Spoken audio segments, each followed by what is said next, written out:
5월 달은 가정의 달입니다.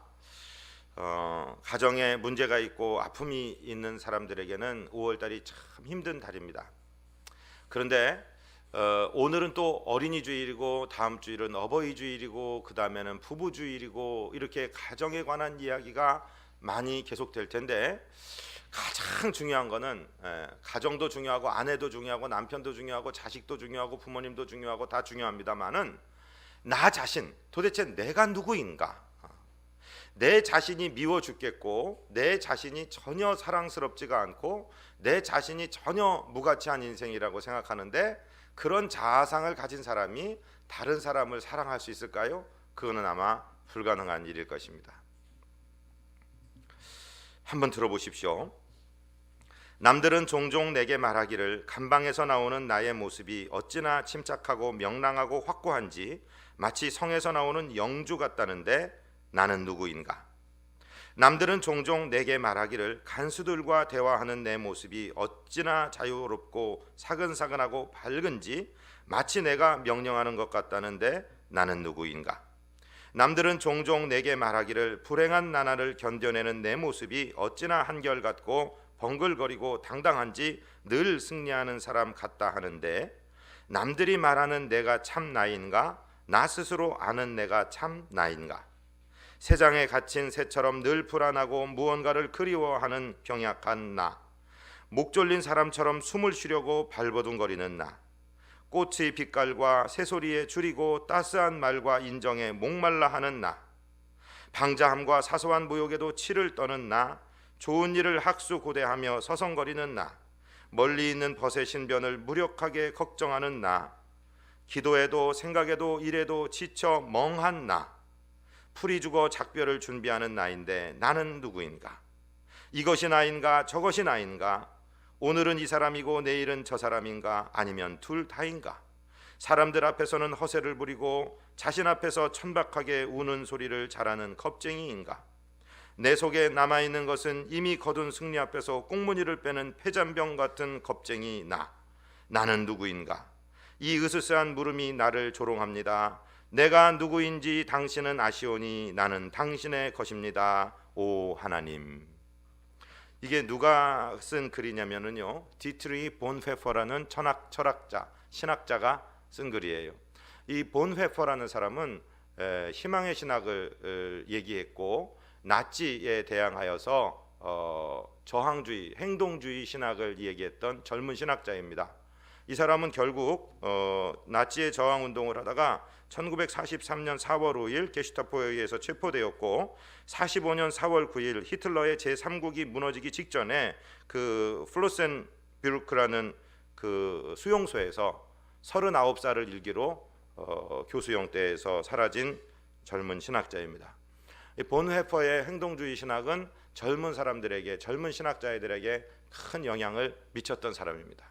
그런데 이 사람, 하나님 앞에 몸부림치며 내가 누구인가를 찾은 사람도 자기 자신에 대해서는 정확한 정체성을 알 수가 없었다는 거죠.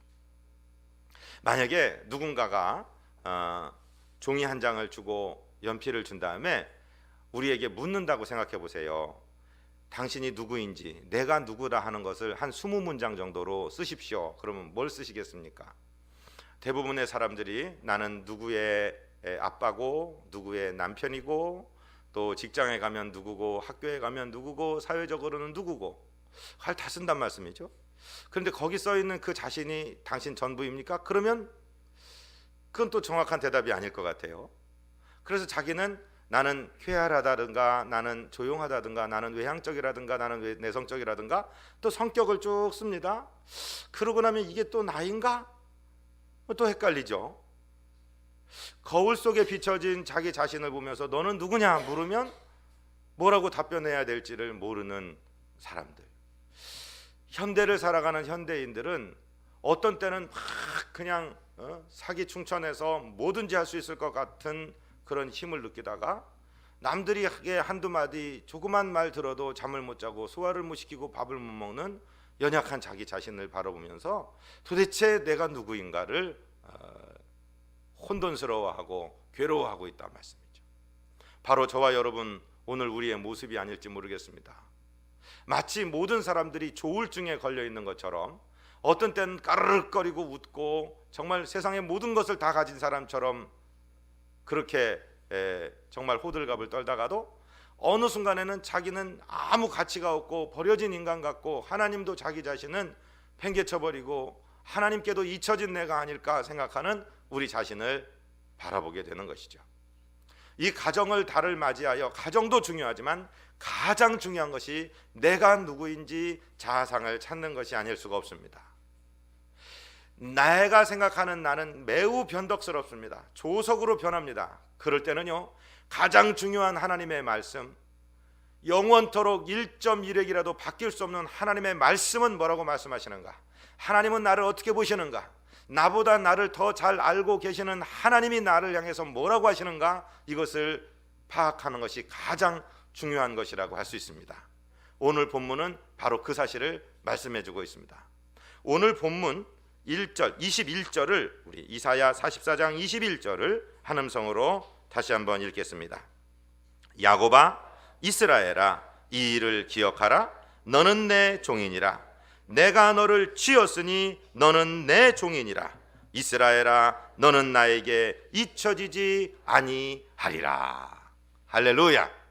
하나님이 가장 먼저 우리에게 말씀해 주고 계시는 것은 우리가 하나님의 소유가 된 백성이고 하나님의 종이라는 거예요.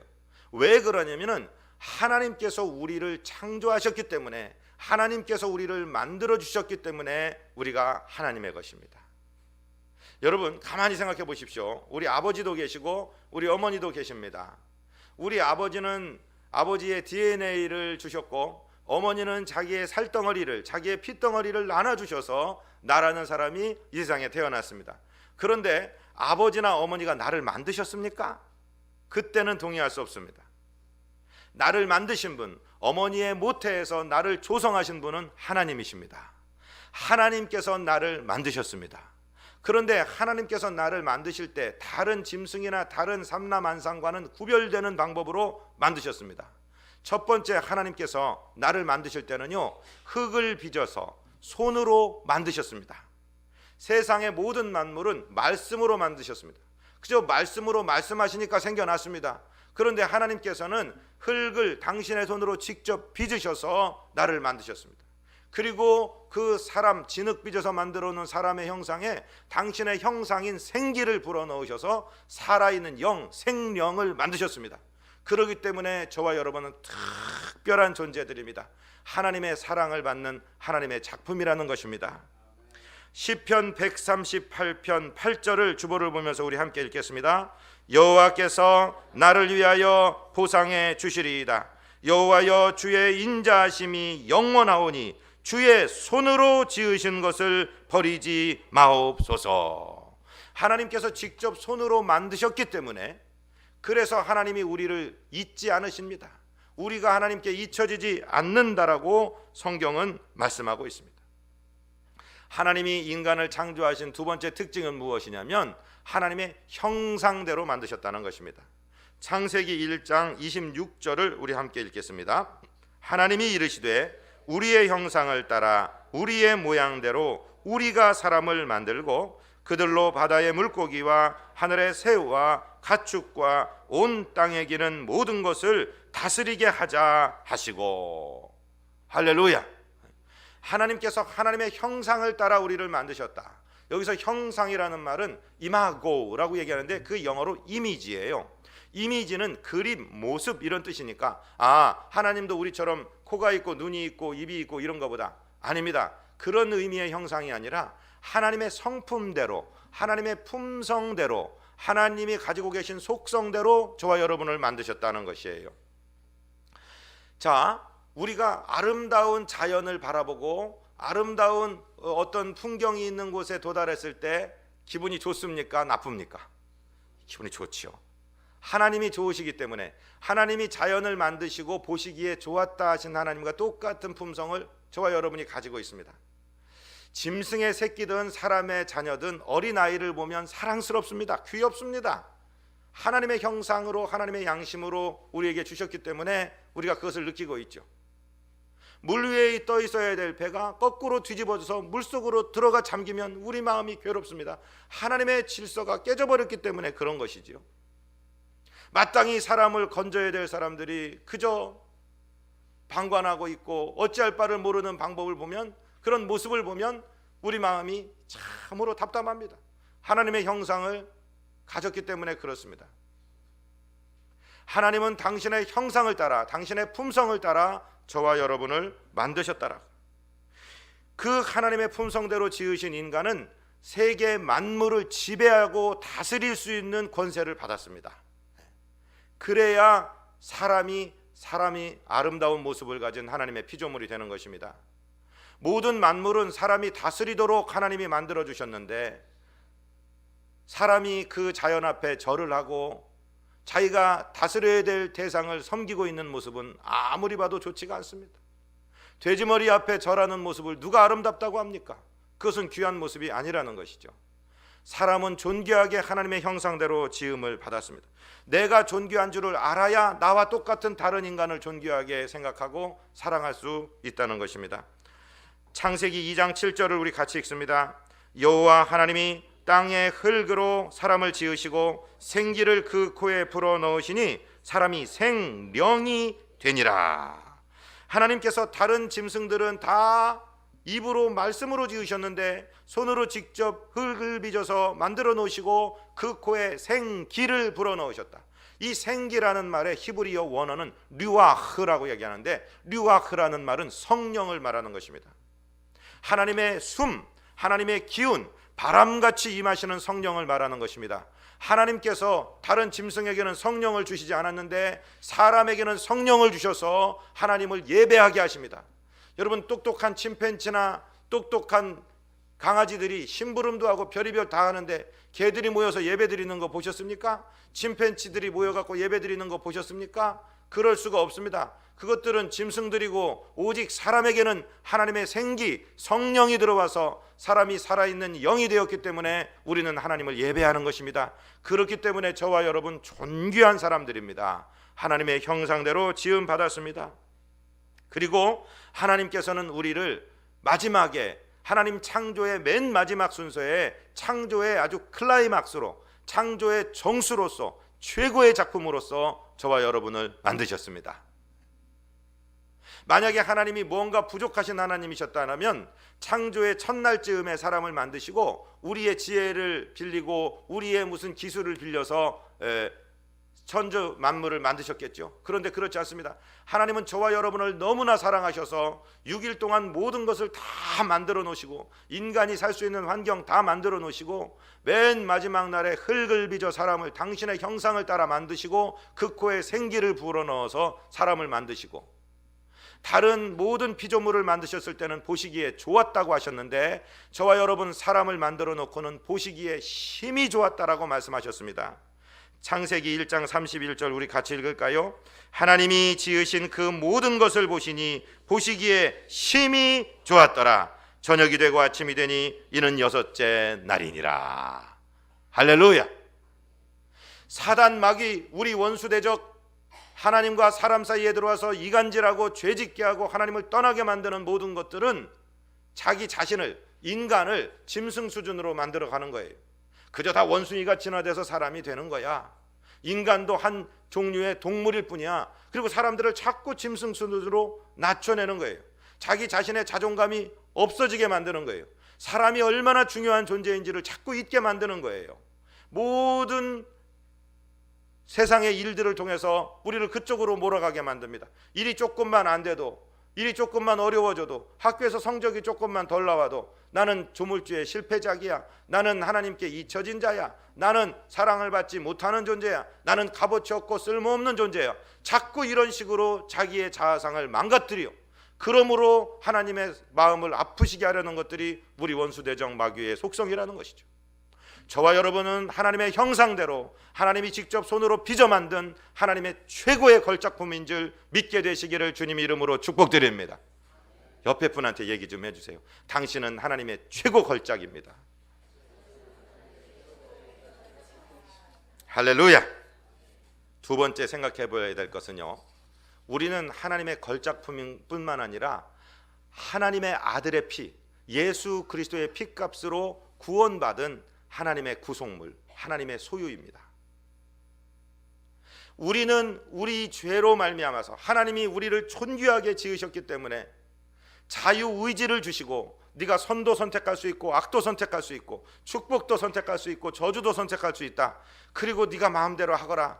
그렇게 했는데 사람들은 자기의 자유의지를 가지고 죄를 지어서 스스로 몸을 팔고 스스로 죄 가운데 빠져서 스스로 구원할 수 없을 정도로 엉망진창이 되고 다 망쳐놓은 인생인데, 하나님께서는 당신의 아들 예수 그리스도를 보내시고 예수님께서는 인간의 모습을 입고 이 땅에 들어오셔서 저와 여러분을 위하여, 저와 여러분을 사시기 위하여, 저와 여러분이 손으로 지은 죄 때문에 손에 못이 박히고 발로 지은 죄 때문에 발에 못이 박히고 사상으로 지은 죄 때문에 가시면류관을 쓰시고 가슴에 온갖 원한으로 지은 죄 때문에 가슴에 창을 맞으시고 채찍 맞으시고 그 피값으로 저와 여러분의 죄를 씻으시고 저와 여러분을 건져내셨습니다. 그래서 하나님이 우리를 만드셨기 때문에 우리가 첫 번째 하나님의 소유이고, 우리가 스스로 팔려서 죄에 팔려서 떠나버린 인생을 예수님의 피값으로 다시 사오셨기 때문에 우리가 두 번째 하나님의 것인 것입니다. 그것을 성경이 말씀하고 있어요. 오늘 본문 22절을 같이 읽겠습니다. 내가 네 허물을 빽빽한 구름같이 네 죄를 안개같이 없이 하였으니 너는 내게로 돌아오라. 내가 너를 구속하였음이니라. 아멘. 내가 너의 죄를 빽빽한 구름같이, 그저 그냥 구름이 까맣게 끼어서 한 치 앞을 알아볼 수 없을 정도가 되었는데도 밝은 태양빛이 비치면 그 구름이 사라져버리죠. 또 자욱한 안개가 껴서 10m 앞을 분간할 수 없는 그런 어려운 가운데도 밝은 태양이 비치면 그 안개가 날아져 버림처럼 너희들의 허물과 죄악을 내가 다 내 아들의 피값으로 씻었다. 그러니까 내게로 돌아와라. 우리 주님이 말씀하고 계시는 것이죠. 내가 너를 구속하였다. 세상에서 얘기하는 구속이라는 단어와 교회에서 얘기하는 구속이라는 말이 달라요. 세상의 구속은 그 몸의 자유를 속박해서 감옥에 가두는 것을 구속이라고 합니다. 그런데 교회에서 말하는 구속은 구원하고 속해 주셨다는 말입니다. 죄로부터 우리를 건져주시고 우리 죄값을 주님의 보혈로 씻으셔서 속량하셨다, 깨끗하게 하셨다, 없애주셨다.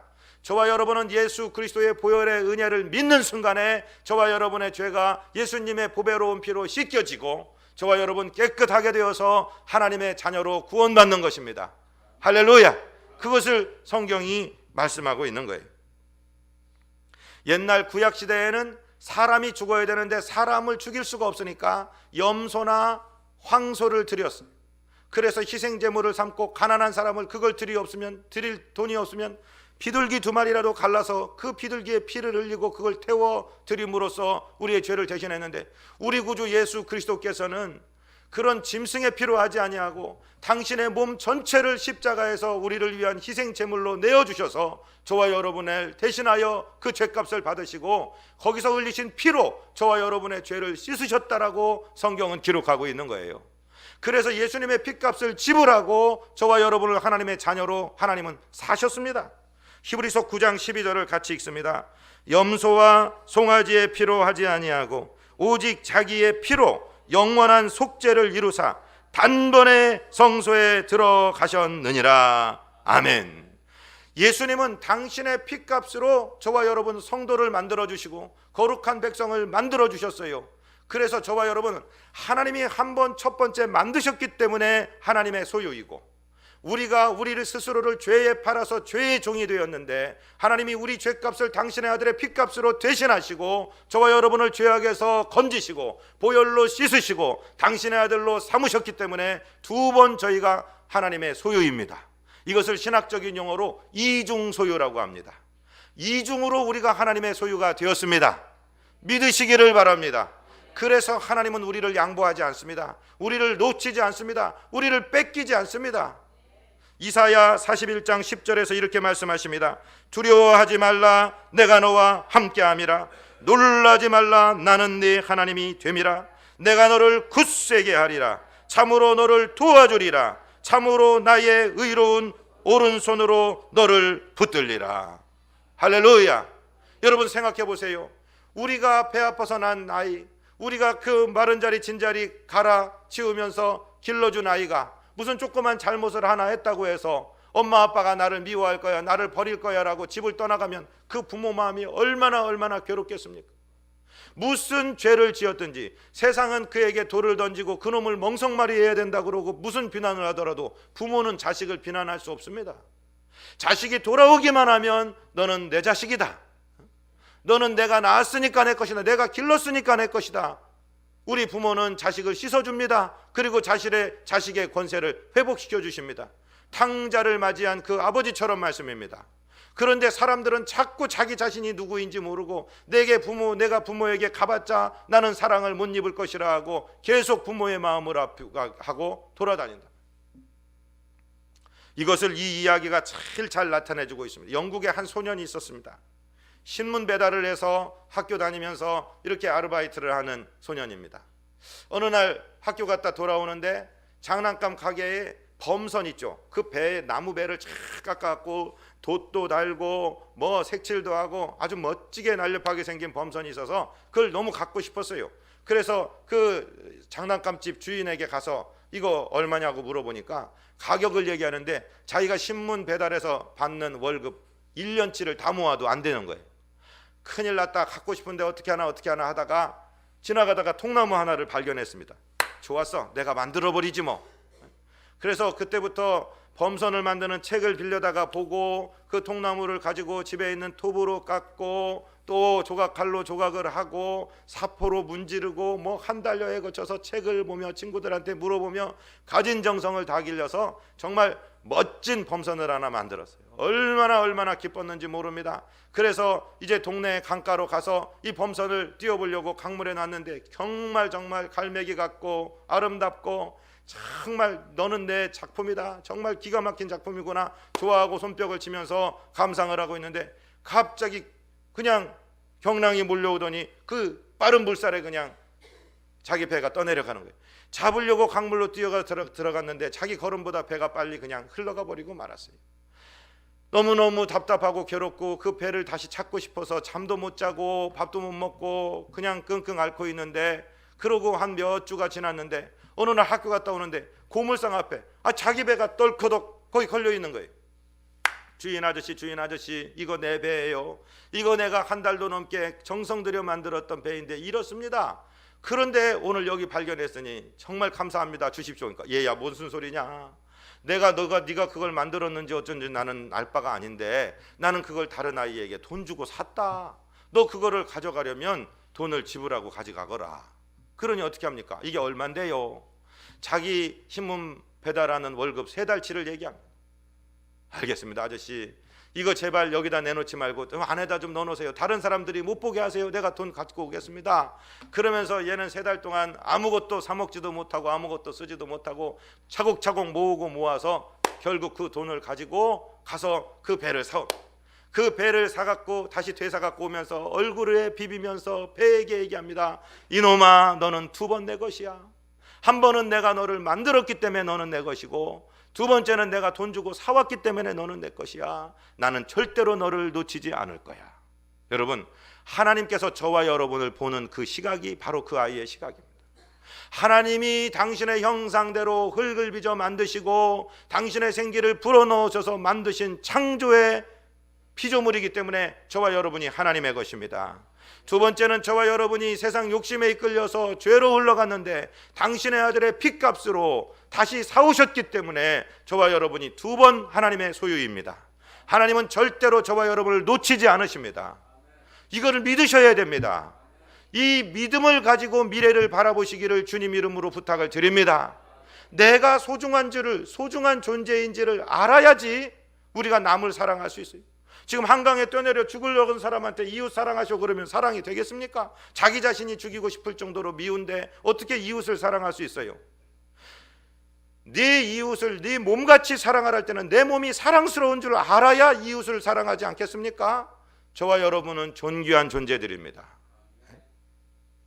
옛날에 양반이 있고 저 노비들이 있을 때 이 상민들을 갖다가 그저 착취하기 위해서 자존감을 다 낮게 해놨어요. 아무 쓸모없는 것이라고 그랬어요. 우리가 36년 동안 일본 사람들한테 지배받을 때 우리 민족적으로는 일본 사람보다 100배나 뛰어난 민족인데 그 사람들이 자꾸 우리에게 엽전들, 모래알 같은 것들, 뭉치지 못하는 것들, 2등 국민들, 열등 국민들, 조선, 이씨 조선 이런 식으로 불러가지고 우리의 자아상을, 우리의 스스로에 대한 개념을 완전히 땅바닥에 떨어뜨렸어요. 저는 하나님의 은혜로 세계 많은 나라 사람들과 선교의 일을 같이 했는데요, 제가 교만한 마음이 아니라 우리 머리가 훨씬 똑똑합니다. 유럽 사람들보다, 미국 사람들보다, 일본 사람보다 훨씬 뛰어납니다. 지금 우리나라는요, 완전히 온 민족이 무슨 집단 우울증에 걸린 것 같아요. 세월호 참사로 말미암아 정말 우리가 너무도 부끄러운 모습이 많이 나타나고, 이렇게 위기관리나 대응하는 시스템이 너무도 엉망이었다는 것, 또 이단교 이상한 가르침을 받은 사람들이 교회를 이상하게 만들고 사람을 이상하게 만들어서 별 이상한 사람들 때문에 고생을 많이 하고 있습니다. 이럴 때일수록 우리는 집단 우울증에서 헤어나와야 됩니다. 저와 여러분은 존귀한 사람들입니다. 생각해 보십시오. 다른 나라는 프랑스 대혁명 그리고 산업혁명 이후에 한 1700년대 중반부터 시작해서 300여 년에 넘어서 현대화를 이루었고 산업화를 이루었고 민주화를 이루었어요.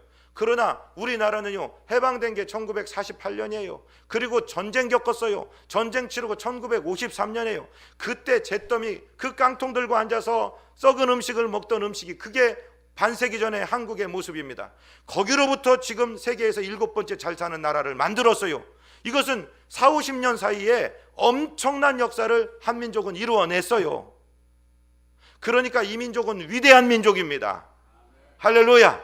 그렇게 빨리 하다 보니까 중간중간에 차곡차곡 안전을 관리하면서 해야 될 것들을 우리가 못한 것 현실이에요. 그러면 지금 우리는 다시 본심으로 돌아가서 벽돌을 한 장 한 장 기초부터 다시 쌓아놓겠다는 자세로 나가면 되는 거예요. 우리가 쓸데없이 우울증에 걸리고 쓸데없이 위축되고 우리가 스스로 2등 국민이라고 얘기하면 안 되는 것입니다. 그렇지 않습니까? 저는 이번 사태를 보면서 제일 나쁜 사람들이요, 지금 정권을 흔들려는 사람들이에요. 사고 났는데 가만히 뒤에 있다가 이제 등불 들고 나와갖고서 정권을 흔들려는 사람들이에요. 악한 사람들이에요. 그거는 세월호에 있는 아이들을 2번 죽이는 거예요. 자기들의 야욕을 위해서 이렇게 정치를 이용하고 대통령을 하야하라고. 사고 난다고 대통령 하야하면 대통령이 몇 명이 필요하겠어요? 도대체 몇 달에 한 번씩 갈아치우겠다는 거예요. 여러분, 부부싸움을 해요. 그때마다 신랑 갈고 그때마다 각시 갈면은 신랑이 몇 사람 100명이 와도 모자랄 거예요. 신부 100번 갈아도 모자랄 거예요.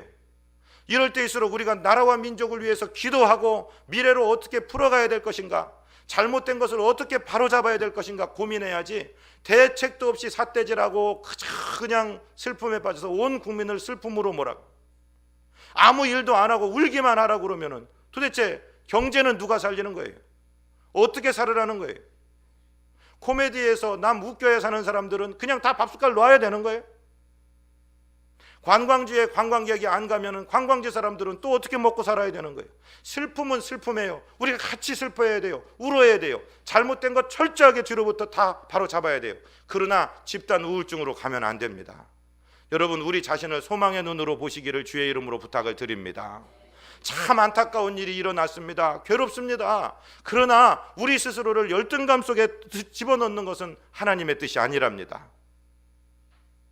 우리 예수 믿는 사람이라도 젖은 눈으로 위로하고 젖은 눈으로 감싸 안아야 되지만 스스로 자기 비하를 한다든지 열등감에 빠지고 무기력에 빠지고 아무 짓도 하지 마라, 움직이지 마라, 이렇게 해서는 안 되는 거예요.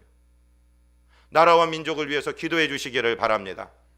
부족하면 부족한 대로 국민이 뽑은 대통령입니다. 대통령을 위해서 기도해 주시기를 바랍니다.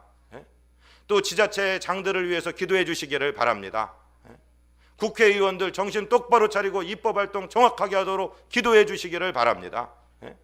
경찰들 정말 그렇게 못된 해경, 정말 무책임한 사람도 있지만 오늘도 시민의 안전을 위해서 자기 목숨 내놓고 뛰는 좋은 경찰들이 얼마나 많습니까? 좋은 군인들이 얼마나 많습니까? 우리가 스스로에 대해서 너무 비하시키고 너무 침뱉는 식으로 나가서는 안 되겠다는 말씀을 드리는 것입니다. 저와 여러분은 존귀한 사람입니다. 저와 여러분이 존귀하기 때문에 우리 자녀들도 존귀합니다. 우리 옆 사람도 존귀합니다. 선교지의 모든 사람도 존귀합니다. 존귀의 눈으로 바라보시고 우리 자신들의 가치를 발견하는 우리 모두 되시기를 주의 이름으로 부탁을 드립니다. 주님께서 우리를 그렇게 만드셨다는 것은요, 목적을 가지고 계신데 그 목적이 무엇이냐면 하나님의 영광을 드러내게 하시기 위함입니다. 23절의 말씀을 같이 읽습니다. 여호와께서 이 일을 행하셨으니 하늘아 노래할지어다. 땅의 깊은 곳들아 높이 부를지어다. 산들아 숲과 그 가운데 모든 나무들아 소리내어 노래할지어다. 여호와께서 야곱을 구속하셨으니 이스라엘 중에 자기의 영광을 나타내실 것임이로다. 아멘. 저와 여러분이 존귀한 사람인데요, 믿음의 사람은 자기 스스로를 믿음의 눈으로 바라보고 소망의 눈으로 바라보면 산천도 초목도 다 아름다워집니다. 그리고 산천도 초목도 다 소망스럽게 됩니다. 그러나 자기의 자아상이 무너진 사람들은요, 모든 것이 귀찮습니다. 모든 것이 아름답지가 않습니다. 모든 것이 우울합니다. 그래서 봄이 오면 뭐 하겠노? 비가 내리면 뭐 하겠노? 전부 다 무기력감에 빠져나가고 이 세상 아무것도 아닌 것처럼 새가 즐겁게 울고 있는데도 새가 지저귀다라고 얘기하고 염세주의에 빠져서 아무 일도 못하고 누가 뭐를 하려고 하면 그 사람을 끌어내리는 일만 하고 어둠 속에 얼굴을 감추고 대책도 없는 삿대질만 해대며 불평을 내세우는데, 우리 예수 믿는 사람은 그런 자세를 가져서는 안 됩니다. 우리 예수 믿는 사람은 믿음의 눈을 가지고 이 어둠 속에서, 이 괴로움 속에서 우리는 다시 일어나야 되겠다는 믿음을, 소망을 회복하시기를 주의 이름으로 축복드립니다. 어느 분이 글을 보내왔어요. 영적으로 받은 말씀이에요. 그 말씀을 얼마나 믿어야 될지는 모르지만 세월호에 갇힌 아이들이 마지막 그 물속에서 그 나라를 바라보며 그 어린 아이들이지만 자기의 잘못한 것들을 회개하고 하나님 앞에 나아갔다. 하나님은 그 어린 심령들을 가슴에 품어 안으셔서 천국으로 아름답게 갔다. 더 이상 우울의 코드로, 더 이상 귀신들 좋아하는 코드를 잡아서 계속 우울하고 모든 사람을 우울하게 만들고 무기력하게 만드는 그런 장소로 국민을 끌어가서는 안 된다. 오히려 우리 아이들을, 그렇게 죄 없는 아이들이 그렇게 당했는데 우리가 이번 기회를 계기로 사회 시스템을 완전히 바꾸고 우리 자신부터 철저하게 기본을 지켜가며 개혁해 나가는 그런 자세를 가지고 긍정의 자세로 고쳐나가는 자세로 가야지, 대책이 없이 그냥 막 비판만 하고 슬퍼지는 자세로 그렇게 몰아가서는 안 된다 하는 것을 기도하는 사람들마다 다 느끼고 있습니다. 저와 여러분도 하나님 앞에 진정으로 기도하고 이 나라와 민족을 가슴에 안고 주님 앞에 나아가는 소망의 사람들, 믿음의 사람들이 되시기를 주님 이름으로 부탁을 드립니다.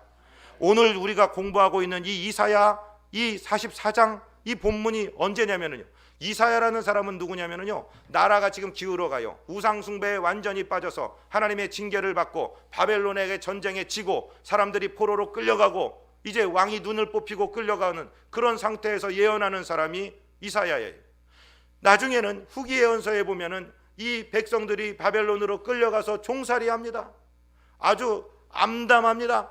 미래가 캄캄합니다. 그런데 하나님은 이 소망의 노래를 부르게 하시는 거예요. 그 암담한 현실 가운데 부르게 하시는 거예요. 그리고 나서 하나님의 연단의 시간이 끝날 때 멋지고 아름답게 이스라엘은 포로가 귀환되면서 예루살렘이 회복되는 영광을 차지하였습니다. 저와 여러분은 하나님의 말씀대로 믿으시기를 바랍니다. 하나님의 소망의 말씀을 붙드시기를 바랍니다. 그리고 지금 미래를 준비해야 됩니다. 지금 최선을 다하여 우리가 재건하고 일어나야 될 때인 줄로 믿습니다. 이사야 49장 7절로 8절을 우리 한 음성으로 읽습니다. 이스라엘의 구속자, 이스라엘의 거룩하신 이이신 여호와께서 사람에게 멸시를 당하는 자, 백성에게 미움을 받는 자, 관원들에게 종이 된 자에게 이같이 이르시되 왕들이 보고 일어서며 고관들이 경배하리니 이는 이스라엘의 거룩하시니 신실하신 여호와 그가 너를 택하였음이니라. 여호와께서 이같이 이르시되 은혜의 때에 내가 네게 응답하였고 구원의 날에 내가 너를 도왔도다. 내가 장차 너를 보호하여 너를 백성의 언약으로 삼으며 나라를 일으켜 그들에게 그 황무하였던 땅을 기업으로 상속하게 하리라. 할렐루야. 믿음을 가진 백성들을 통해서 황무했던 땅을 회복시키겠다라고 말씀하십니다. 지금은 관원들에게 미움을 받고 백성들에게 종이 되고 남의 나라에 끌려가고 그렇게 종살이했지만 거기서도 하나님의 말씀을 붙들고 교육받는 사람에 의해서, 여러분 일본에서 우리나라가 암담했을 때 술 먹고 염세적인 노래를 부르고 그저 현실을 부정하는 사람들도 있었지만, 그 중에서도 민족의 지도자들을 길러내고 믿음으로 길러내는 예수 믿는 사람들, 학교를 짓고 민족혼을 가르치고 그 암담한 시절에서도 공부를 시키고 유학을 보내고 미래를 대비한 사람에 의해서 대한민국은 여기까지 온 줄로 믿습니다. 더 이상 슬픈 노래를 멈추시기 바랍니다. 소망의 노래를 부르시기 바랍니다. 아픈 만큼 주님은 우리를 회복하여 주실 줄로 믿습니다. 우리가 잘못된 것을 바로잡고 하나님 우리를 고쳐달라고 기도하며 소망의 하나님을 붙들고 달려나가 슬픔에 빠진 사람들을 건져내고 각자 우리의 속한 곳에서 예수 그리스도의 향기를 날리며 생명으로 건져내는 구조자들 우리 모두 되시기를 주님 이름으로 축복드립니다. 거룩하시고 자비하신 우리 아버지 하나님, 감사합니다. 온 백성이 슬픈 가운데 5월도 맞이하고 봄도 지나갑니다. 하나님, 더 이상 슬픔 속에 있을 수가 없습니다. 하나님, 우리 아버지 두 주먹 불 끈지고 다시 한번 일어나게 하여 주시고, 아버지 하나님이여, 자신이 얼마나 존귀한 사람이며 이웃이 얼마나 존귀한 사람인 줄 알아서 세워가는 격려의 사람, 승리의 사람, 긍정의 사람 되도록 우리를 인도하여 주옵소서. 예수 그리스도 이름으로 믿사옵고 간구하옵나이다. 아멘.